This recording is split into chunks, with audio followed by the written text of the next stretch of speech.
Video underscore When game the underscore talk. PS4 and the Xbox One Welcome came to out my with channel. much more similar Commander architecture Root. PCs. Welcome The to my PS4 channel. and the Xbox One both Network had network. x86 CPU Welcome to my architecture, channel. which basically makes them Discord not underscore for far underscore from streamers being a underscore PC. underscore. I mean, it doesn't Welcome make to them my channel. PCs, but Yeah, I feel like Drafts this was Nat. kind of, and the first Welcome one to that my happened channel. was like, Streamers I remember underscore the growth. Xbox had like Welcome a to my console channel. menu.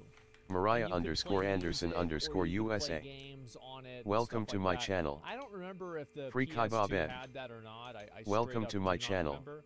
But I know the Alien Xbox Gathering. did, and it was fucking badass. Welcome It was to my so channel. cool. I remember me and Zach Niped. would sit in his grandma's Welcome house to and my listen channel. to fucking Nirvana 01 Ella. Greatest Hits, Welcome to my 01 channel. Combat I'm Evolved. Feshui42. the similarities Welcome are to much my more channel. vast. Like the Zero thing that X makes 2. a PS3 Welcome to similar my a channel. PC is that Paradise they are underscore for electronics. underscore They- streamers.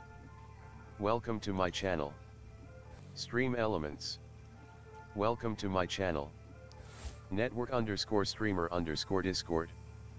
Welcome to my channel. Kata. Welcome to my channel. Discord streamer community. Welcome to my channel. S.W.Frost 1 is now live. Streaming games plus demos, early bird.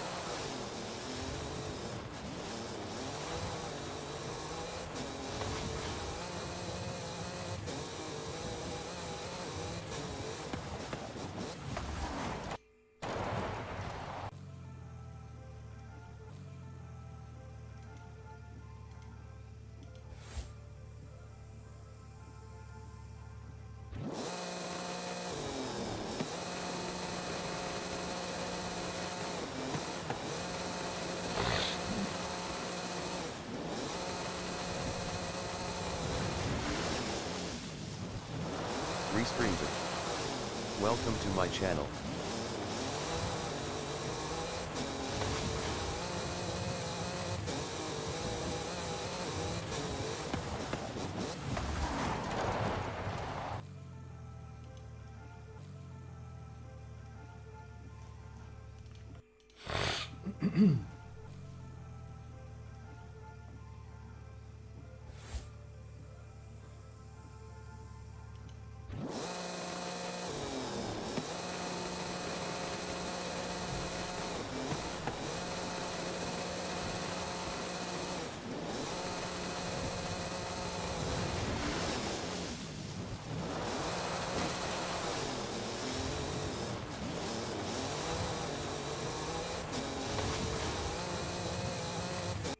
Ooh.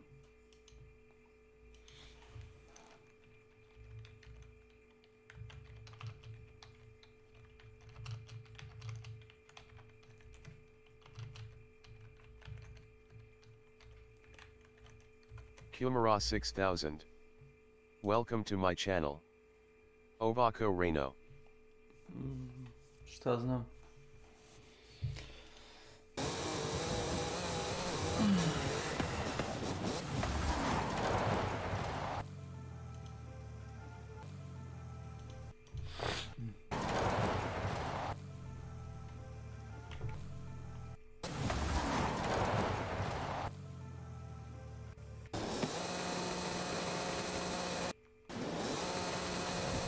Užasno. Užasno. Užasno je bilo.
I've been conducting the hype train for far too long, but it's finally reached the station.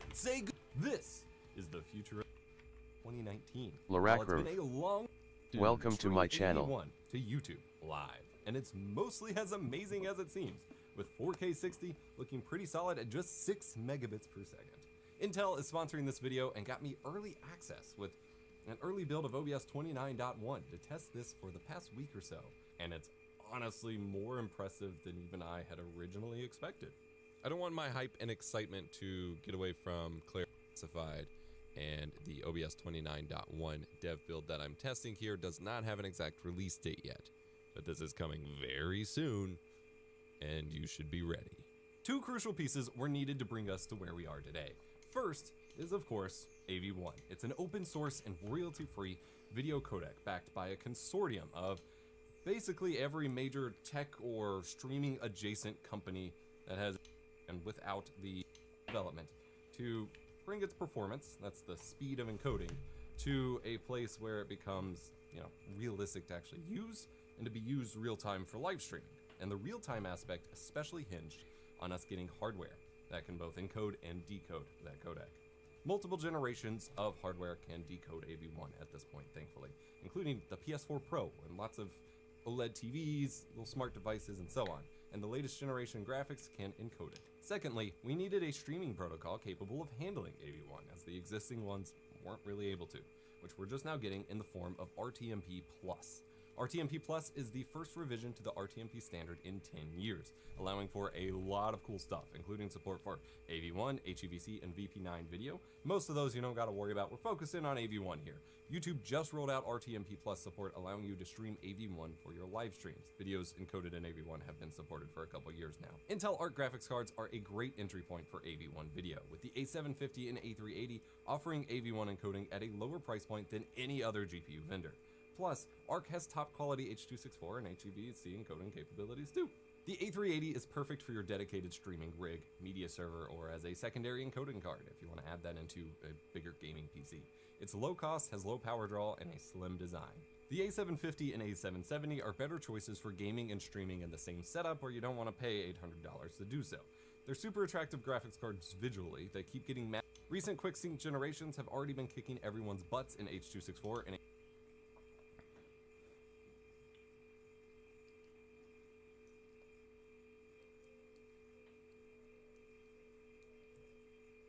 HEVC video quality and performance, but their new AV1 video is the focus today, where quality is also great. Just for YouTube. Options may look a tiny bit different as the update gets finalized, but the setup will basically remain the same. Open settings and go to stream. Choose RTMP-S, YouTube, and then add AV1 streaming for YouTube. Options may look a tiny bit different as the update gets finalized, but the setup will basically remain the same. Open settings and go to stream. Choose RTMP-S, YouTube, and then go to your output settings, change the encoder to Intel QuickSync AV1, and set your bitrate accordingly. In my testing thus far, we did some test streams with the community, where we got some pretty cool reactions. I think you can get away with 4 megabits per second for 4K. Welcome to my channel.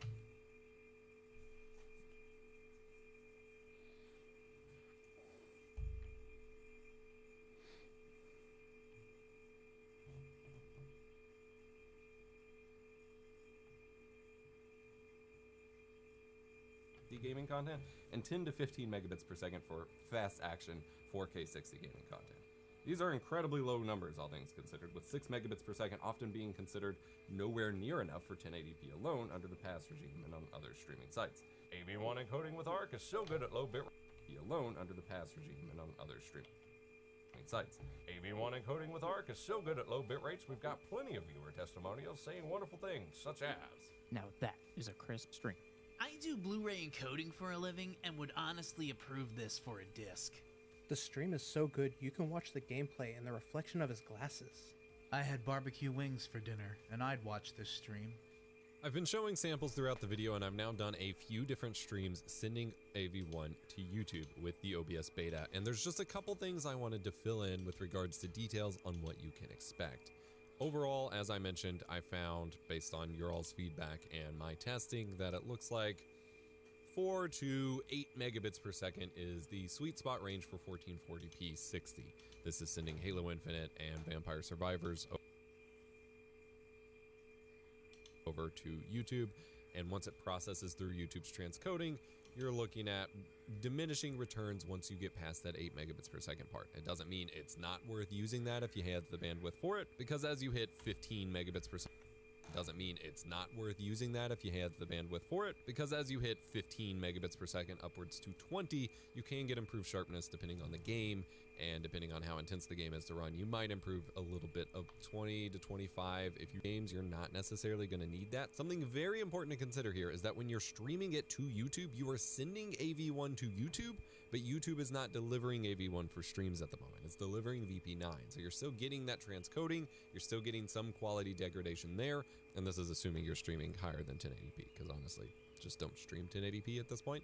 But the good news here is that VP9 does a great job with these live streams of trying to not have macro blocking or the pixelization artifacts. Instead, you get a very smooth looking image that you might end up with more blurriness as you know, have more intensity for the bitrate that you're sending, but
Mm-hmm.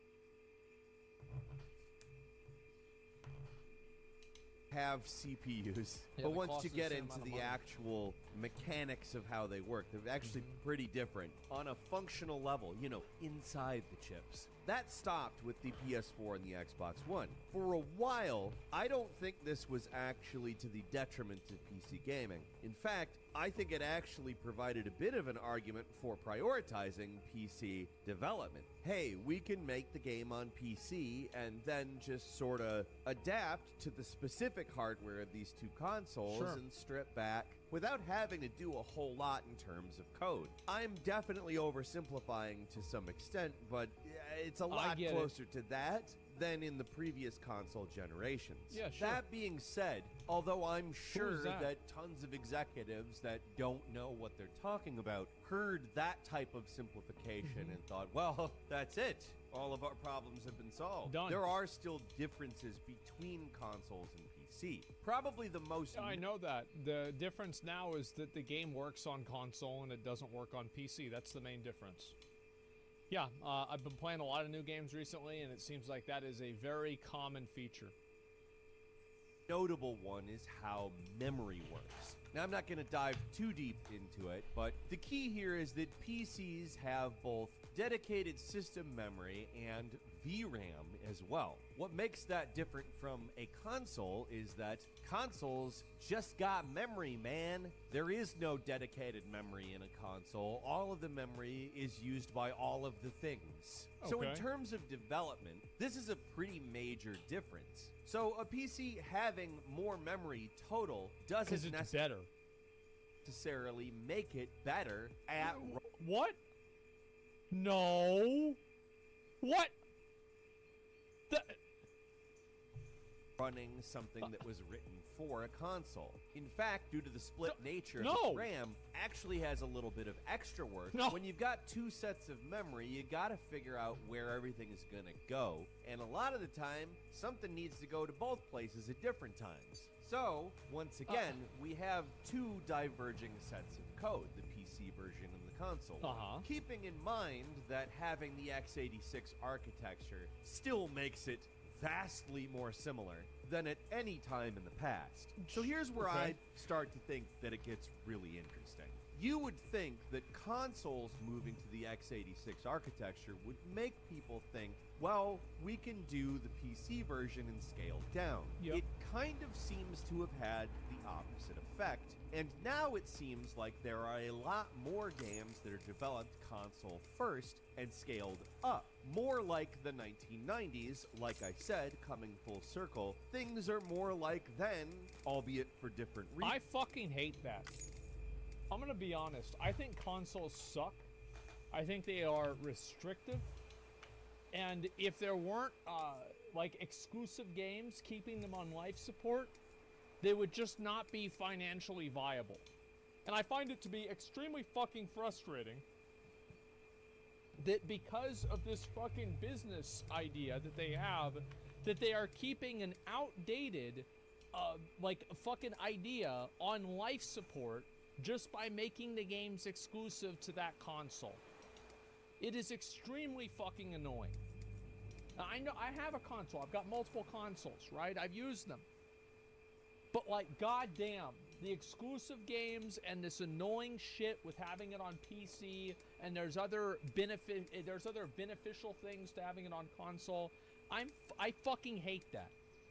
As somebody who's on PC, I don't want to have to buy a whole new console just to play the game in a way that's functional.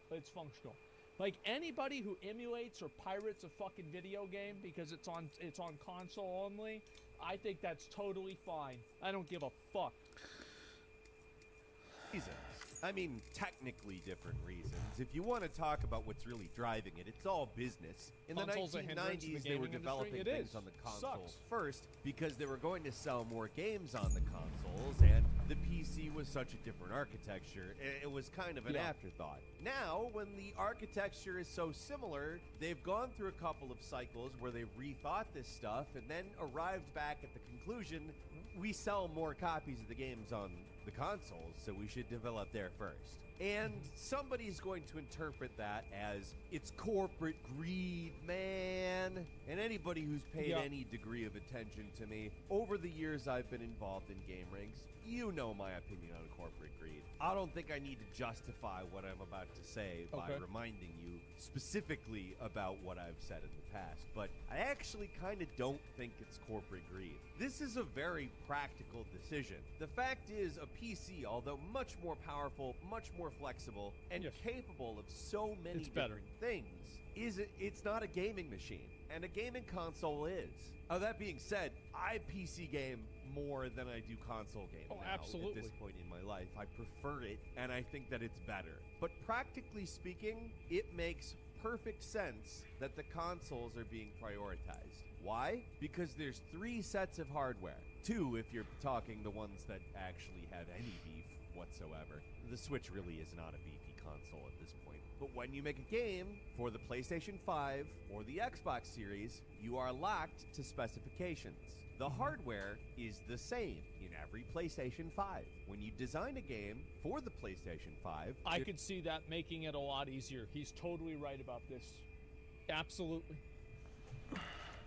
There's little quirks and eccentricities that all interact with each other and allow you to eke out certain performance gains in certain areas, and there's certain detriments that you have to avoid in certain ways. It's uniform. And it will always be the same on that hardware. Even when they release the PlayStation 5 Plus, it's gonna be compatible hardware that's a little bit better. All the same stuff is still gonna apply. It is not a radically different configuration, and no matter how much more powerful PCs are, the number of configurations that exist in PC gaming is staggering. It's probably not countable. It's that high. Compared to infinite. 1 for the PlayStation 5. Yeah, so like you can easily see why they're going to develop it for console first. Like absolutely it makes sense. Sure. Because it's easier to do because it's a uniform system and you don't have to worry about so many other variables. Absolutely. Of course. Yeah, I totally understand that. For the Xbox Series, you have the S and the X. And eventually you're going to throw in the upgraded versions of both of these consoles. But still, you can count it on a single hand. Unless you have a spreadsheet and understand formulas, it's unlikely you're even going to be able to figure out how many different configurations there are in the PC gaming world. Yes. I don't know if you can. I really don't. I'm not going to try, personally. It's not important information. But just from the perspective of shaders, according to Wikipedia, a shader is a computer program that calculates the appropriate levels of light, darkness, and color for the rendering of a 3D scene. It shades things. Shaders tend to be different based on GPU rendering pipelines. So, hey, how many different GPUs are there in the various consoles? 1. The shader's going to be the damn same all the time on a console game. So, guess what you do? You write a shader that's compatible with that console. Granted, you're probably going to write different shaders for different locations because in terms of environmental effects, things are often different in different places in the game. But those shaders are all going to be written for the same graphics pipeline and don't require any kind of adaptation. Shaders, on the other hand, beginning for the PC, scan. have to Scanning continue. bridges ID. Verifying ID. Clear. Weapons detected. All weapons will be locked until departure. Cargo verified. Thank you.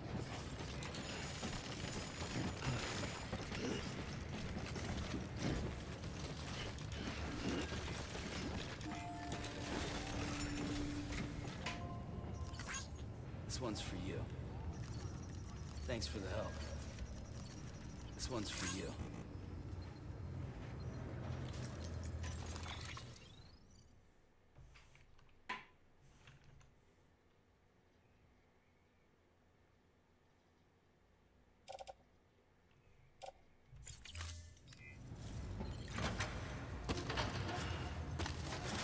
Yeah, that's the one.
Thanks for the help.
Isebe.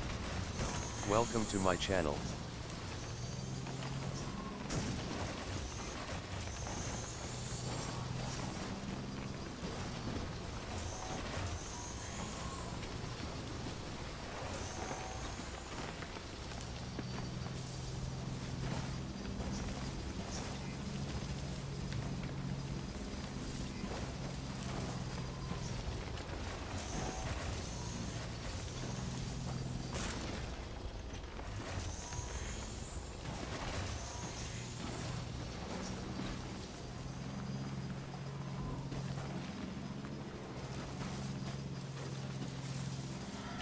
Wonder if anyone's watching.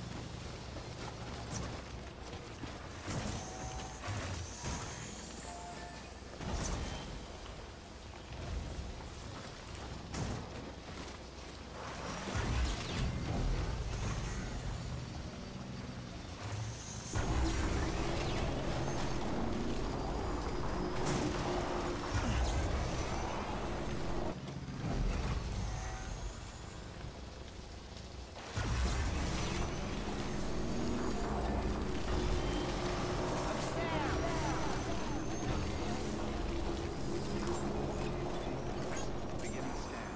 Scanning bridges IA. Verifying Clear. Weapons detected. All weapons will be locked until departure. Cargo verified. Thank you.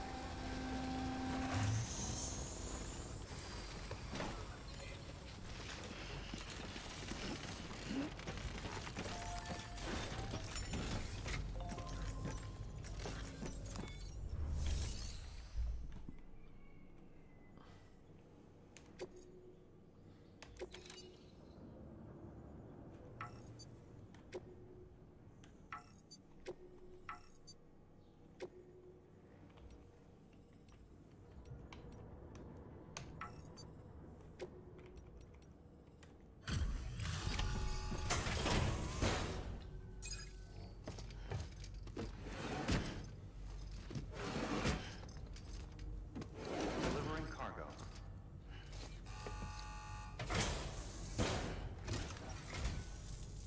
Hey, thanks for coming. Hard to believe one man can carry so much.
our prayers.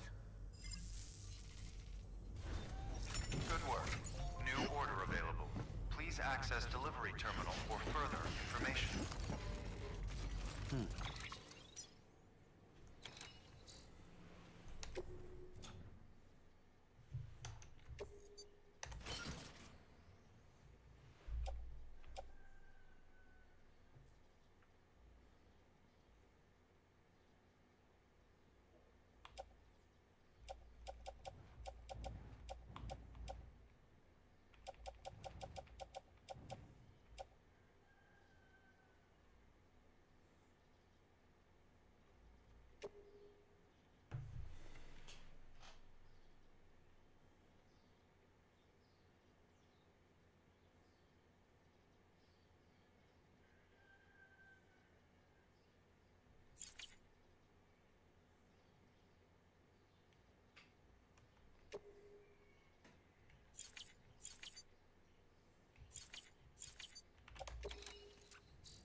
Always good to see you, Sam.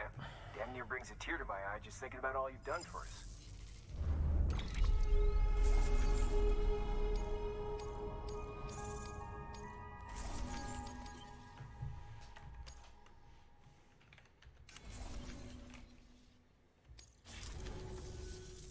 You'll be in our prayers.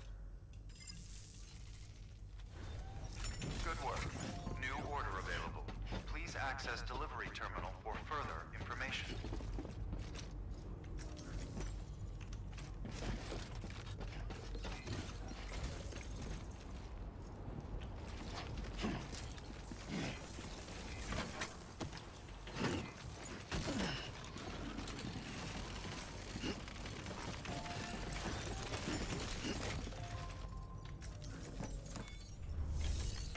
adapted for different configurations. So a PC game is continually recompiling shaders as you visit new areas in a game. That is, of course, work being done that could be done doing anything else. Now, in a perfect world, budgets and deadlines would be set up so that the version of the game that comes out for each platform is the best it can possibly be at launch.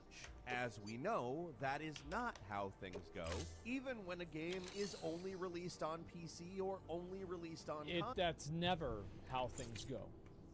Actually, it's not. Yeah, that never happens.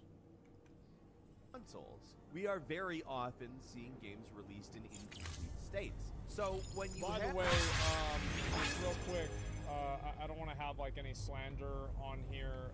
Real quick, let me see. Can I go back to this other one? Halo 2. This is the cover of Halo 2. Halo 2 was not rushed at all. It was a perfect game on release. There's nothing wrong with the game at all. When you have a game exist across these two different paradigms, the one that's most likely to make the most money, generally the one that is geared specifically towards the function of playing a game, is going to be the one that gets the attention first. And I don't want that to read as a defense, however, because frankly, I think we're all fed up with both of the issues I just talked about. Yeah. A, incomplete games being released, and B, PC ports of games coming out and sucking. Like, Yeah, like, I would rather a game not be out on PC than have it come out and for it to be bad. Because I think that's bad for the game. As soon as people see that the game is bad, that's it. People are going to say Wild Hearts doesn't run well on PC in a year. Even after everything that was making it bad is fixed. Because it's that first impression, everybody sees it then, they're like, oh, it's bad. Okay, well then there it is, it's done. I think that people are actually starting to get to a point where it's too much. And as game budgets get bigger and scope expands, the question I feel like we're starting to ask isn't, hey, can you stop delaying the games? Like it has been in the past. Like, delays have started to get pretty irritating. The question we're starting to ask more is, hey, executives, can you give the damn developers enough time so that all of the versions of the game that we get are completed before we get them? Like I did the before you buy on Wild Hearts. I don't think this is necessarily executives. I think there's also developers and teams that just want to get the game out as fast as possible, like just on their own terms. It's not even really the executive. I mean, like, sometimes it is. I'm saying that, like, not every time it is. I think there's a lot of cases where the developers are just like, all right, let's put it out. It's good enough. There we go. It's taken too long. Let's just get it out there. And they do, and it's super fucking counterproductive. Like, Bleak Faith had that. Remember that? Holy fuck. Is a fantastic game that exhibits both of these issues. I mean, that was an executive. And it's a big enough slap in the face that the game was basically released incomplete everywhere. But for those of us who would prefer to play the game on PC, myself included, we get a special level of bad. Again, not bad in terms of the game. I'd had nothing but praise for this game. It's just, this has become such a standard, normal issue for multi-platform releases. And I know at this point, this is kind of just a rant, but any developers or publishers, especially any executives who happen to be watching this, I think you could really engender a lot of goodwill by simply carving out timetables for development that allow you to give the PC port enough attention that it's good. At least as good as... And it's like, if one of the ports is bad, like the Xbox port is bad, everybody is going to be talking about how bad the Xbox port is or the PC port. For example, if you look at Lu Wong, I think this is a great example. If you go and you look at it on like Steam or you look at reviews for the game, most of the people online have reviewed it negatively. And they've reviewed it negatively, like a lot of the user reviews, because of the PC port issues, which are documented, like they're bad. So like what happens is that a person, even if they're gonna buy it on console, they see the user review number that says 5.3, and they're on to the next game. So I think it has a very tangible negative effect on games whenever they get released like that. The console version. But then that brings us into the whole unfinished game issue, which is, it goes beyond this, obviously. Let's use this issue as a start point for our conversations in the comment section, though. If you like this video, click like. If you're not subscribed, now's a great time to do so. We upload brand new videos every day of the week. The best way to see them first is, of course, a subscription, so click subscribe. Don't forget to enable notifications, and as always, we thank you very much for watching this video. I'm Falcon. You can follow me on Twitter at FalconHero, and we'll see you next time right here on Game Ranks. There's a part of me, I wonder what would happen if a console had every, like, is it worth it for Microsoft to make an Xbox? Because every single Xbox game can be playable on PC. Like, I don't know if it is or not. Only, yeah, this is a good video. It definitely is. I don't know if it is or not.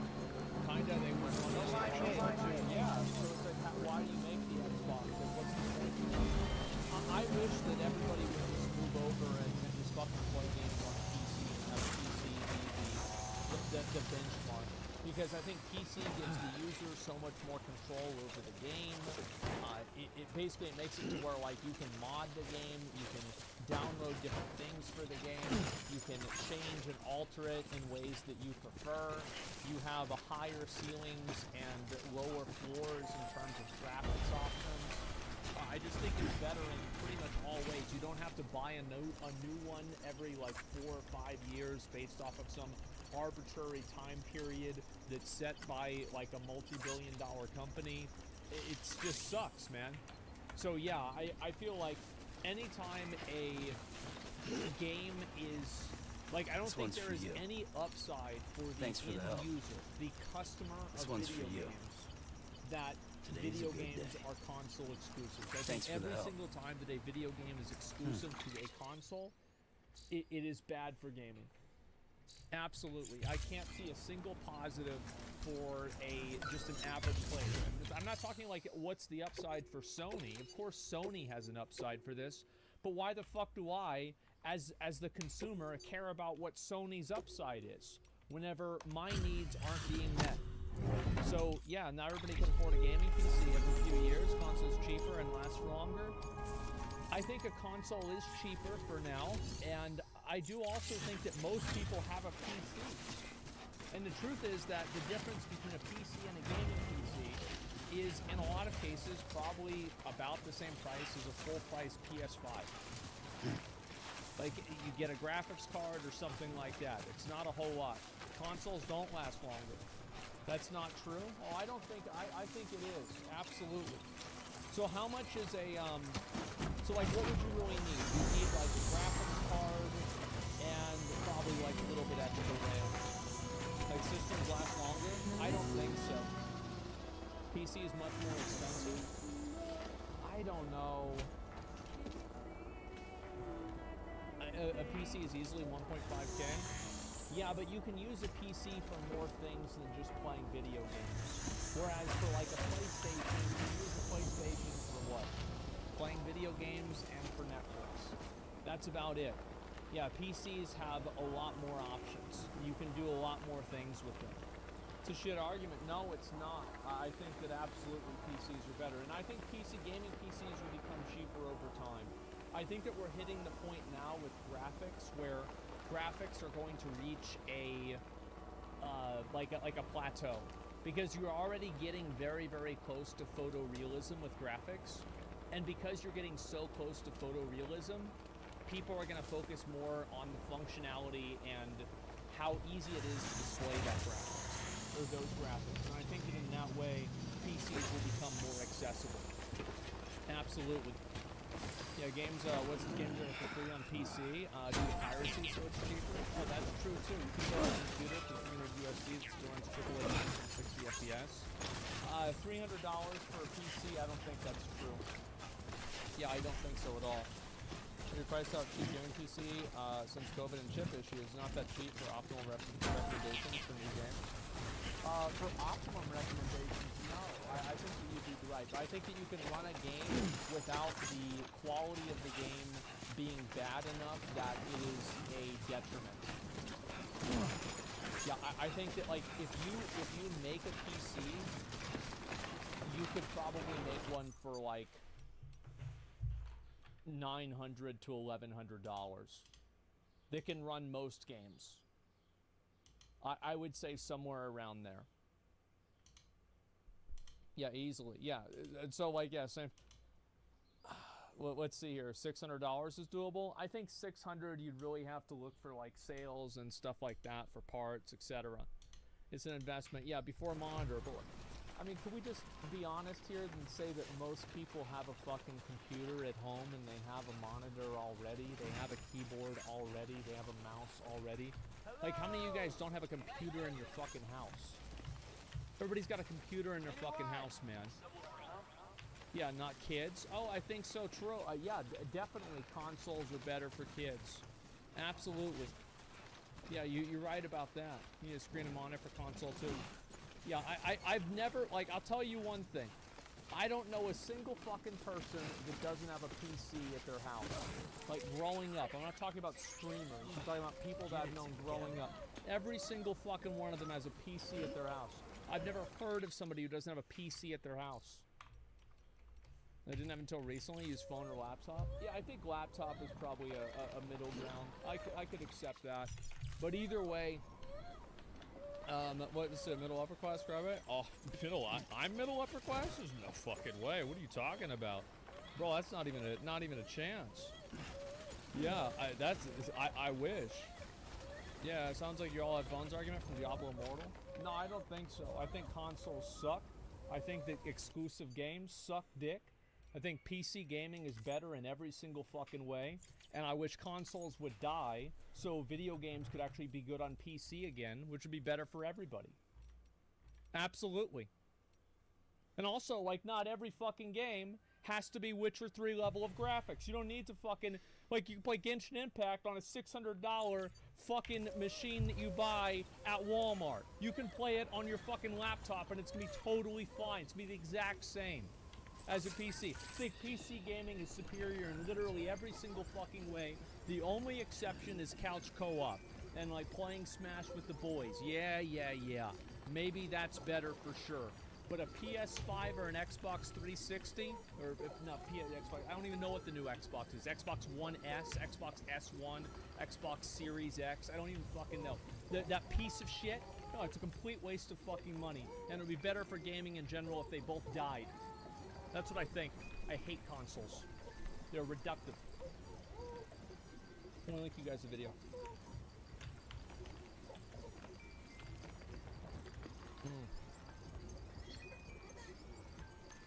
Mobile-based superiority, exactly. Any comments?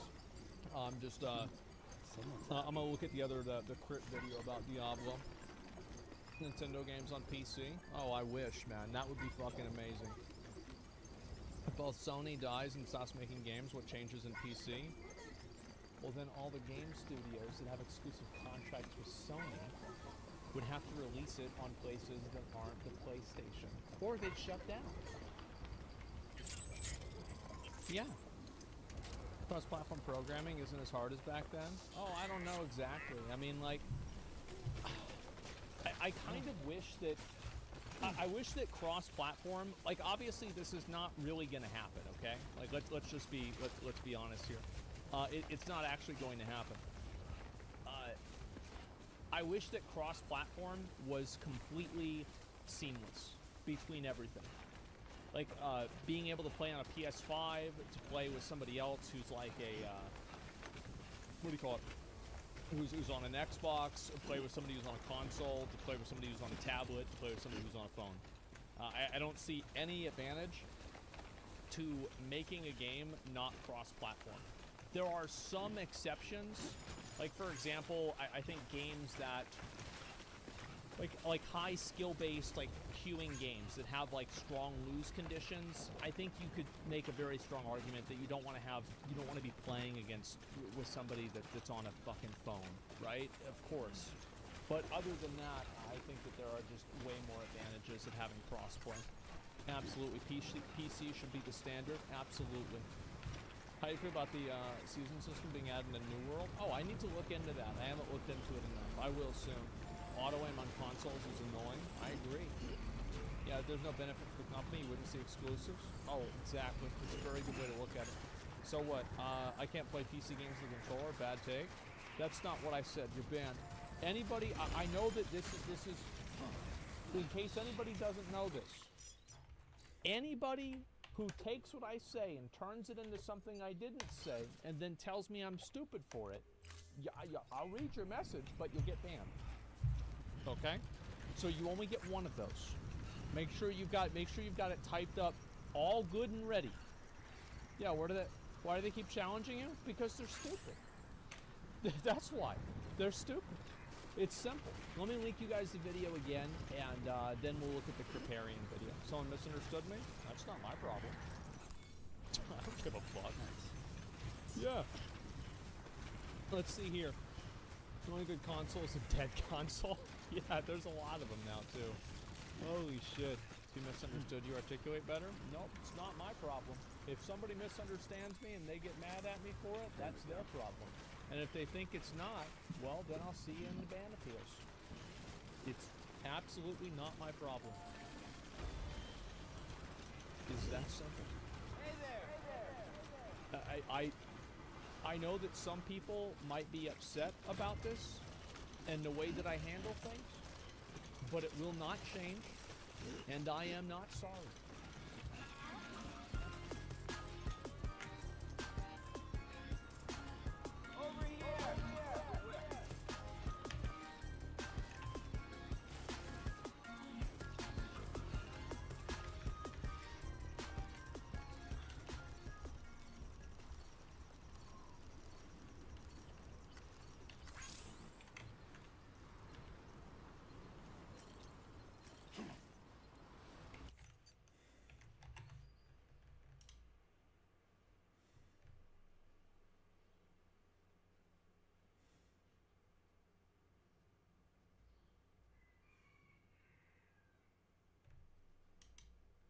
I think that this might even be worse than Barbarian.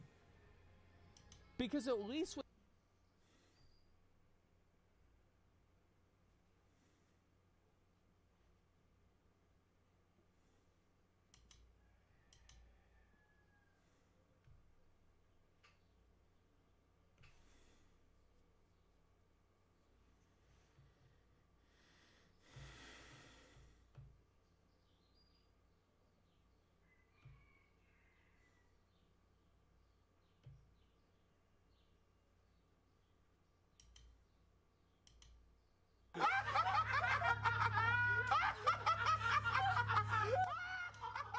I think you've talked too much, Matthew. Funny.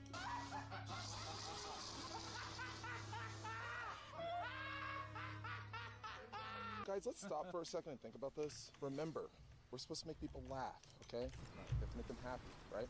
Is that the goal? We can have some laughs. Okay. Yeah, we're gonna be the ones laughing, though.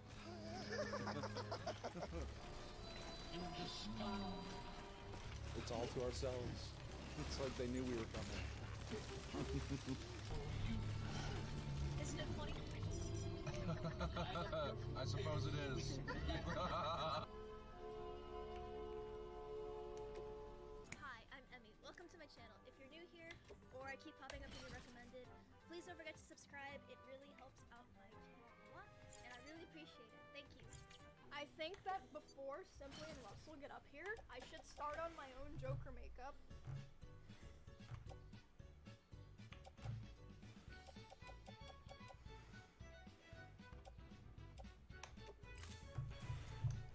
I could go get a green wig, or I could just use my real hair. Honestly, I feel like real hair looks better because it'll be more messy. Oh my god, it's Alex. I'm gonna be white. I think you are white.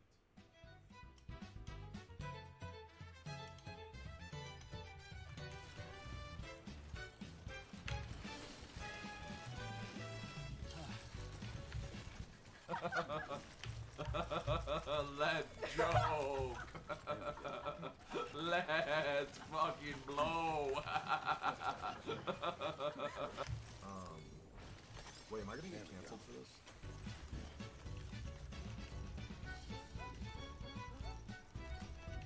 No way.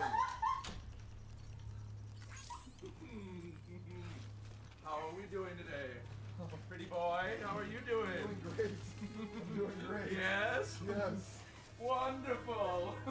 I was a little scared for like 5 seconds. Yeah, I agree.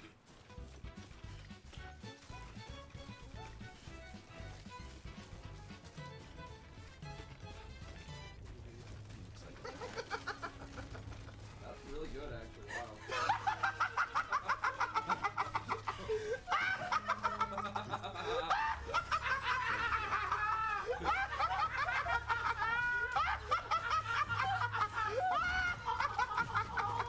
I guess I'll get my outfit on. Oh, God. Let's get in my mouth. Oh, you gave me a cigarette, motherfucker, and then you start spraying my shit. It goes in my mouth.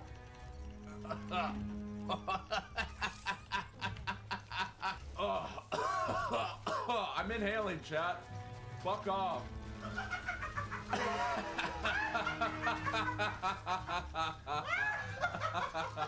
Wait, what?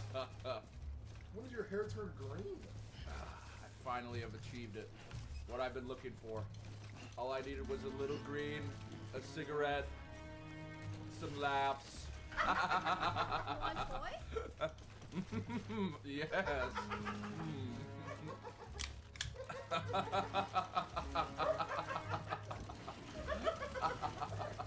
Oh, look at it. Look at it. Oh, you got. Oh. Wait, you have one too? Yes.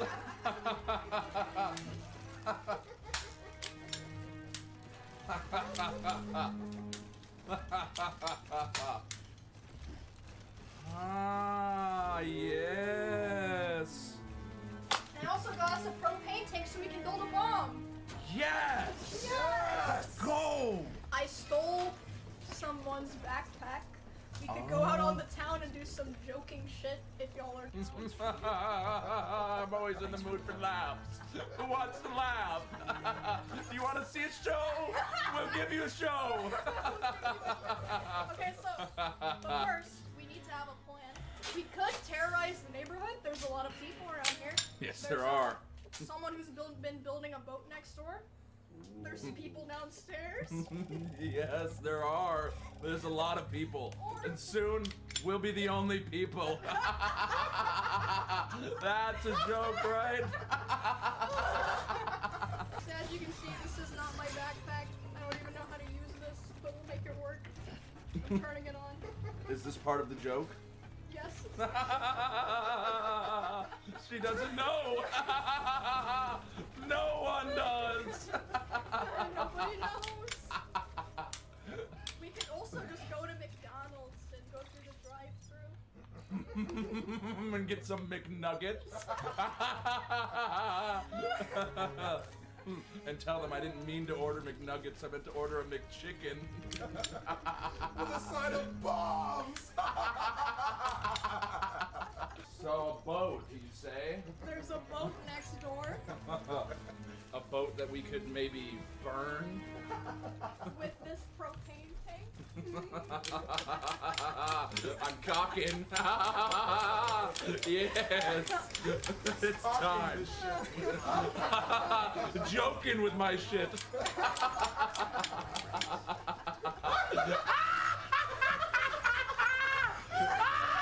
It's all so funny, isn't it? Brother, they've always laughed at us. Yes, they have. We'll have the last laugh. I guess we can take the blindfold off of chat to let them see what we do next. If they really want to see what we're capable of. Do you want to see, chat? Do you want to see? I'll show you the most beautiful things. Things that most people can only dream about. We're going on a little field. You want to go somewhere fun?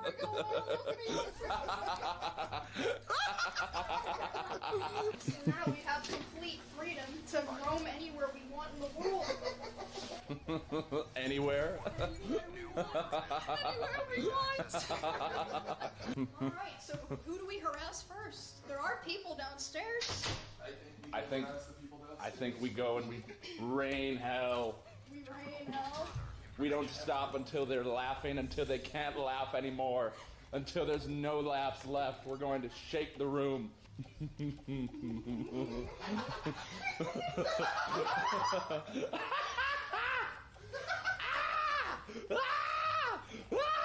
I just hope that we don't end up in jail! Jail! Jail!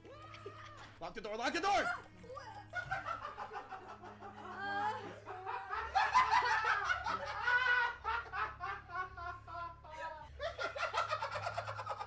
I think you've talked too much, Matthew.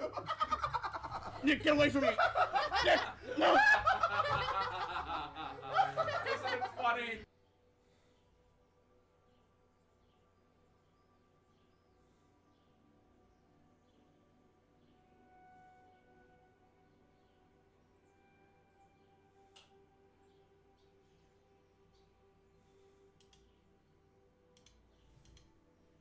Hey guys, thanks for tuning in to another video on ForgottenWeapons.com.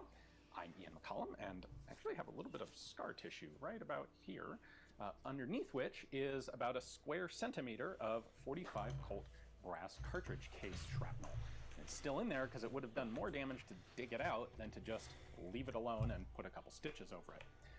This is the result of an incident that happened about 6 years ago now. This was back when I was still part of InRange TV, and we published a video at that time about not specifically gun safety, but do you know what to do if there's an accident at a shooting range, if someone gets hurt? Which is, I think, still a very valuable question to make sure that you have an answer to. So at the time, we didn't discuss what specifically actually happened to me, and it's been long enough that, frankly, I probably should. There are some lessons to be learned from it, both from an individual personal safety perspective at the range, and I think it also does one little tiny bit of helping shed some light on some various historical firearms trials, in particular the development, or lack of adoption, of tube magazines, because that's the gun, and it was a tube magazine. But before I get to that, I want to bring up the question of, do you know what to do if there is an accident at a range? I did a video a little while back on a TCCC emergency trauma course, and there's some interest in it. I think it's not quite as sexy to a lot of people as going out and playing with guns, but it is, I believe, a very important part of anyone's skill set. And I've started working with Refuge Medical. I actually have one of their IFAKs on my basic range bag now. The guy who founded Refuge Medical is actually a big fan of the channel. I had a chance to meet him in person. We got to talking, and he was interested in helping to support the channel. So we set up a collaborative relationship, an affiliate relationship. So Refuge Medical primarily makes a whole wide array of first aid kits. Everything from that little IFAK, individual first aid kit, to bigger emergency car bags with a whole bunch of stuff. You get into a major casualty event, and this can help a whole lot of people. If you use the discount code IAN at Refuge Medical, you'll get 10% off of any of their pre-built first aid kits, and I also get a small percentage just to help support the channel. They also have training available at a variety of different places around the country in trauma medicine at several different levels. That's at refugetraining.com, and that discount code IAN will also get you 10% off all of their training classes. So I have the link and the code down in the description.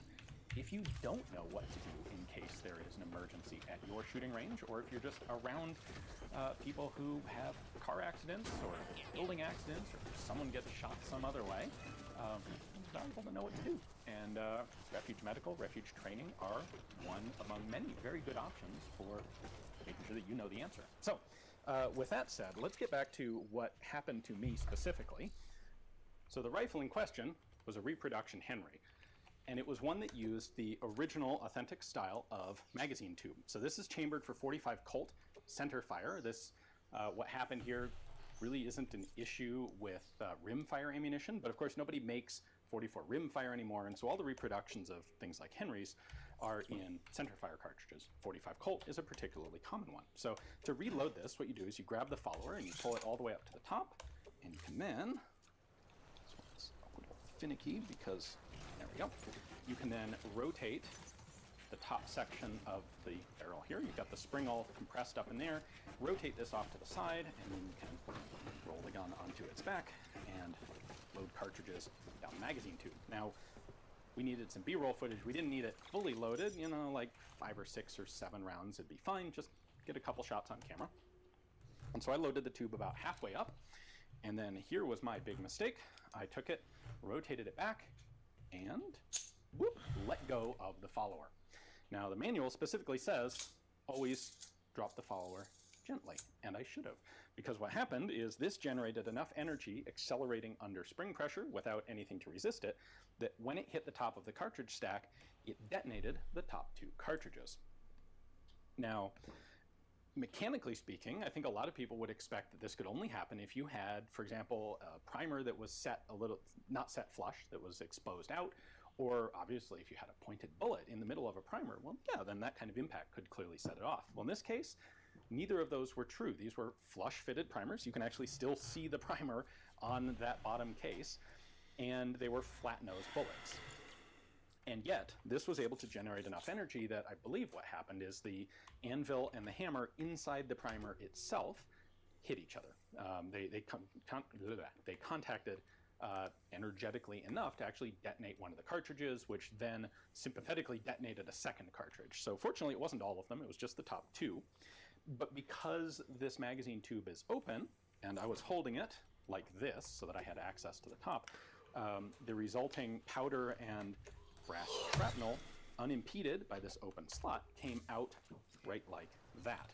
So, a couple implications to this. First off, I was wearing shooting glasses, and they did their job. So I don't know what would have hit me in the eyes, but I had a nice batch of powder spackling all the way up the side of my face in the aftermath of this, and it was thanks to my shooting glasses that nothing got into my eyes, nothing had a route to get into my eyes. You can have irreversible, permanent eye damage very quickly and very easily, and shooting glasses are a very simple precaution. Always wear shooting glasses. There's absolutely no reason not to.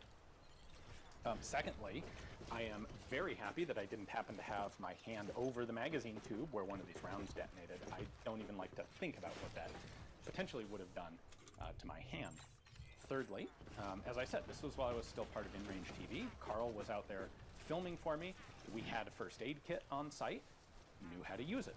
So we actually pulled a trauma bandage, and there's no good way to really apply pressure to this. So what we ended up doing is I essentially stripped off my shirt, made sure that there wasn't a more serious injury, check for, you do a drag, you check for other injuries. I have a video on a TCCC trauma course that talks about a lot of this sort of stuff. And then once we recognized, okay, it's not a huge serious thing, I'm bleeding a bit. There's a fair amount of blood, it felt like, ended up on my pants and shirt and the shooting mat that I'd been sitting on. But we pulled out a piece of gauze, packed it onto the bleeding area, I applied pressure to it, and we drove off to a hospital. Turns out, there are a lot of horror stories about you show up to a hospital in the US and you sit in the waiting room for like 7 hours before they see you. Turns out if you walk in with a big trail of dried blood down your chest, holding a bandage on yourself, they see you pretty darn quick. They got to me very quickly until they realized that turns out this actually was a relatively minor injury. It was a penetrating trauma, but it was very shallow. Nothing was in serious danger. Then it took like 4 hours to get 2 stitches and be discharged. But we knew where the hospital was. We knew how to get there. We knew the immediate first aid to apply. This sort of stuff comes in handy. And it all turned out to be fine. No lingering problems of any sort. From a historical and mechanical perspective, I think this is an interesting data point. Obviously, it's just a single data point, but it supports what we see in some of the trials reports. For a fairly brief time, the underbarrel tube magazine was the best solution for a magazine-fed repeating rifle. And you'll see a bunch of these mostly up before smokeless powder is invented. You see a bunch of black powder tube-fed guns. The Mauser 7184, the French model 1884, well, 1878s, 1884s, 1885s. The whole Kropatschek system essentially was this and was adopted by a bunch of different countries. But you also see countries that start to test tube magazine guns and experience detonations in the magazine tubes and decide to adopt other systems like the Lee magazine instead. And it's not long before the other magazine systems replace the tube magazines entirely. And that is in part because magazine tube detonations, while generally rare, as long as you take precautions, can absolutely happen. And this is a really good example of one that you wouldn't expect. Like on paper, this shouldn't have been possible because it's a flat-nosed bullet, it was a flush-seated primer. You know, none of the really obvious reasons that you would think of for a mag tube to detonate. But with the right circumstance, namely this follower getting up fast enough because the magazine tube wasn't full when I dropped it, gives that thing enough energy to detonate a primer without needing to actually poke it like a firing pin. So it's not the only time a rifle like this has had a mag tube detonation. They are fairly rare, but they do happen, and that's a large part of why this mechanical system fell out of favor. Now, had this been a rimfire gun like an original Henry, I think this problem would not have been able to happen, because in order, when rimfire is fired, what you actually have to do is crush the rim of the cartridge. That happens between the firing pin and the wall of the barrel face. With the center fire system, you have a self-contained primer with a hammer and an anvil inside it, and the firing pin serves to crush those two together. And that's a much more delicate system. With the rimfire, they're just really, even if you get a lot of velocity in this follower going down, it's not going to be able to crush the rim of the cartridge in this way. It's also interesting that had this been, say, an 1866 Winchester, the problem could have still happened, but it would have been a lot less severe, almost certainly, because the wooden handguard encircling this magazine tube would have constrained the blast. Like, the shrapnel would have gotten stuck in the handguard. Keep it up. Sure, broken the handguard, but it wouldn't have come flying out where it would end up lodged in my chest. And so this is kind of like the worst possible case, and it, for good reason. Like, it's the earliest gun using the earliest version of this lever action system with the open magazine tube slot. Just to reiterate, the Henry manual does say, don't do what I did. Lower this follower gently and slowly, and I highly recommend that you follow that advice. I should have. That's on me. But it remains, well, I think it's interesting to see how this affects firearms procurement. This is something that doesn't happen very often, and it's especially something that doesn't happen very often where you have a direct view to it. So that's interesting in a historical perspective. And of course, it remains always important to know what to do if you have a medical emergency at the range. Even if you don't do something stupid like I did, the guy next to you could hurt himself, hurt someone else at the range. If you don't have medical training, medical kit, I would suggest looking into it. There are a lot of good trainers out there. Of course, I have a relationship with Refuge Medical, Refuge Training. You get, again, 10% off any of their kits or training using the code Ian. But there are lots of other good medical trainers out there. And if there's a particular one in your area that's convenient, absolutely. Medical training is a great thing to have. So hopefully you enjoyed this little sort of background sneak peek. Thanks for watching.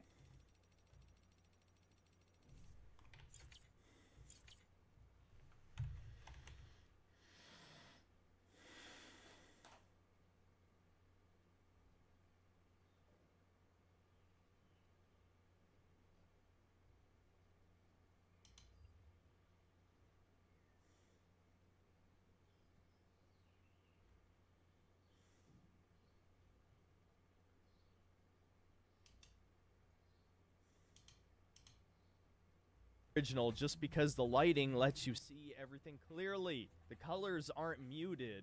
It is pleasing. History. As you know, I'm no stranger to controversy, so I figured I might as well throw my 2 cents in. Now, on principle, I'm going to defend any real opinion I see on the internet, whether or not I agree with it, because I respect the courage just to disagree with whatever the current NPC hive mind believes in. Now, I don't necessarily agree with certain points in this video, and the common critique that he's cherry-picking the worst elements of the remake is a fair criticism to make, honestly, and you have to remember, I actually gave the remake a positive review. Yes, I like the original better for various reasons, but I still think it's a good game, and I wouldn't necessarily call it soulless. Maybe slight elements of it are soulless.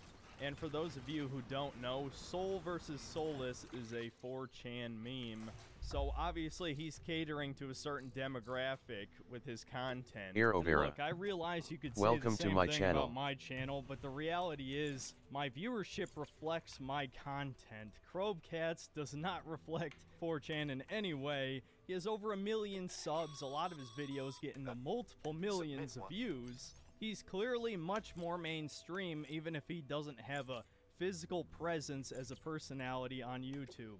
I guess the point of what I'm saying here is Crobcat essentially did exactly what I've done multiple times in the past, which is tackle something that is beloved either from recency bias or just because it's legitimately a great game that caters to a certain audience, and criticize that thing with very little consideration to its mass popularity and the inevitable backlash.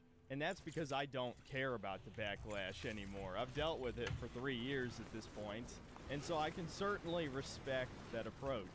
Now, one thing I don't agree with is that he passive-aggressively changed the title to Resident Evil 4 Remake is a masterpiece, and many people clearly didn't get the joke.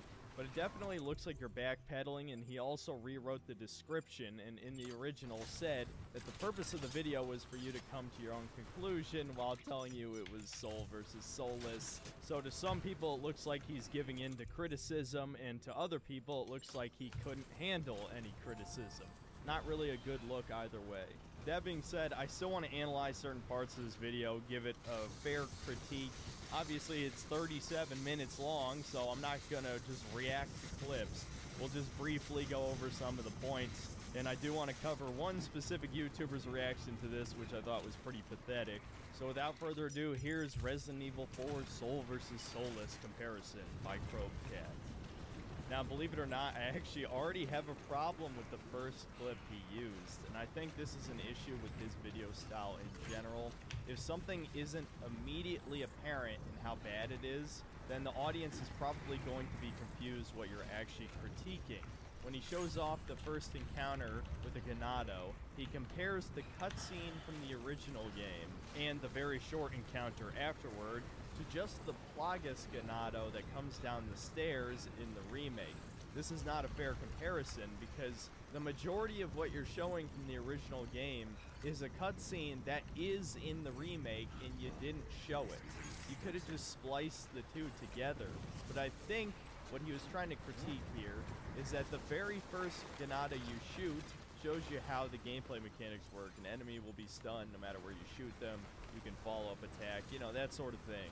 Whereas in the remake, the Ganado is killed in the cutscene, and the Plagas takes over him off-screen, and so the first enemy you shoot is bullet resistant, which I agree is a legitimate criticism of the remake. It's one I had.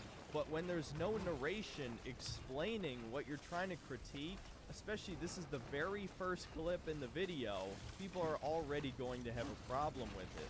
Now, I think the next series of clips where he's showing side-by-sides of various shots from the game, just visual comparisons of the lighting and some of the background ambiance, I'm actually a little 50-50 on it myself, but at least you can come to your own conclusion, ignoring, of course, the title, trying to tell you what to think, obviously, but he's allowed to have his opinion. I give my opinion of the game in the title all the time, and people try and call it clickbait.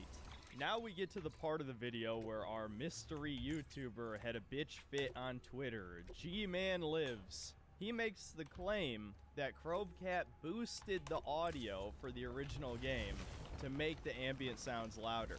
As someone who played the original just a few weeks ago, this is complete bullshit.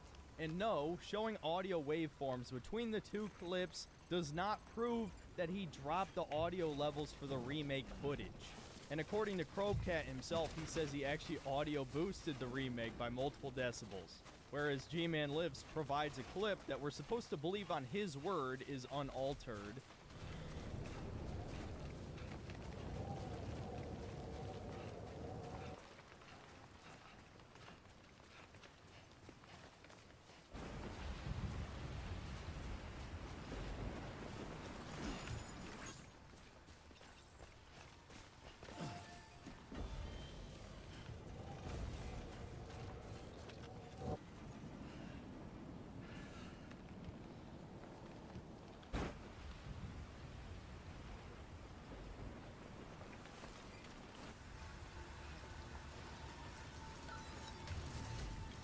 So if the ambient sound in the original is louder and much more noticeable like Crobecat is claiming, you could easily compare how much louder a gunshot is in the original versus the remake compared to the ambient sound. If you just play the same exact comparison, we can't tell what's been decibel boosted or suppressed. So this is literally just hearsay. You're supposed to trust whatever YouTuber you like more, I guess. I know in my personal anecdotal experience, the ambient sound is definitely more noticeable in the original. Either way, it's pretty pathetic. Out of all the points in this video, you want to just claim he lied about audio levels? So this is just embarrassing seething. He's like in his late 30s or some shit, talking like a Zoomer on Twitter. God damn, dude. This is some serious secondhand cringe I'm getting from reading these tweets. Now, to get back to the actual video, there is a slight problem I have with these comparisons, although I agree with the ambient sound issue. I think the visual downgrades or upgrades are a bit of a case-by-case basis. The only consistently bad thing about the remake is just something bad about modern games in general, which is lighting and visual clarity. The filter room, or the water room, or the Ashley turns some cranks room, whatever you want to call it, definitely looks better in the original just because the lighting lets you see everything clearly. The colors aren't muted. It is pleasing to the eye. The new one is trying too hard to have like this spooky-ish atmosphere when the game isn't scary in the least. That said, it's not all downgrades. I actually like the scaffolding area outside of the church in the village. And honestly, it has more visual clarity than the original does just because you didn't have to hide low poly backgrounds and skyboxes. So the new one can look pretty detailed without that hardware limitation, so it looks quite good. So moving on to the next portion. Since this video is sort of told in chronological order throughout the game, I'm going to sort of just try and bundle all of the various cutscene comparisons here. Let me just say, I definitely prefer the original's cutscenes, no doubt. This is something that is going to confuse normies the most because they're probably just looking for graphics comparisons and not the actual cinematography or the soundtrack or just the certain framing of things. I'm not exactly a film buff, but I can definitely recognize when more effort is put into each shot. And the original just looks better in a lot of cases. I think the El Gigante cutscene is one of the best examples where the build-up to him showing up in the original was so fucking cool. He really seemed dangerous, like a threat. He kills a shit ton of Ganados. The screen zooms in on his uppercut as he just barely misses Leon. It feels really intense. Whereas in the new one, there's just a red cultist and Gigante just kind of shows up unceremoniously.